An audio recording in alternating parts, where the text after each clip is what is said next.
তামাই প্রভাকর বিদ্যানিকেতন উচ্চ বিদ্যালয়ে বার্ষিক ক্রীড়া প্রতিযোগিতা, কুচকাওয়াজ, ডিসপ্লে ও পুরস্কার বিতরণ অনুষ্ঠিত। তথ্য ও ভিডিও চিত্রে সিরাজগঞ্জ প্রতিনিধি রেজাউল করিম। সিরাজগঞ্জের বেলকুচি উপজেলার ৩ নং ভাঙ্গাবাড়ি ইউনিয়ন তামাই প্রভাকর বিদ্যানিকেতন উচ্চ বিদ্যালয়ে বার্ষিক ক্রীড়া প্রতিযোগিতা অনুষ্ঠানে জাতীয় পতাকা উত্তোলন, কুচকাওয়াজ, ডিসপ্লে, নৃত্য পরিবেশন ও পুরস্কার বিতরণ অনুষ্ঠিত হয়েছে। অনুষ্ঠানের শুরুতে অতিথিদের ফুল দিয়ে বরণ করে ব্যাচ পরিয়ে দেন ছাত্রছাত্রীরা। পরে কুরআন তেলাওয়াতের মাধ্যমে অনুষ্ঠানের কর্মসূচি শুরু হয়।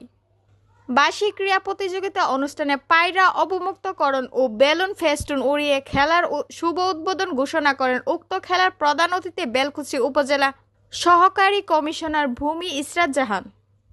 ২৪শে জানুয়ারি শনিবার সকালে তামাই বহুমুখী উচ্চ বিদ্যালয় মাঠ প্রাঙ্গণে উক্ত ক্রীড়া প্রতিযোগিতা অনুষ্ঠানের সভাপতিত্ব করেন তামাই প্রভাকর বিদ্যানিকেতন পরিচালনা পর্ষদের সভাপতি মোহাম্মদ শামসুল হক খান।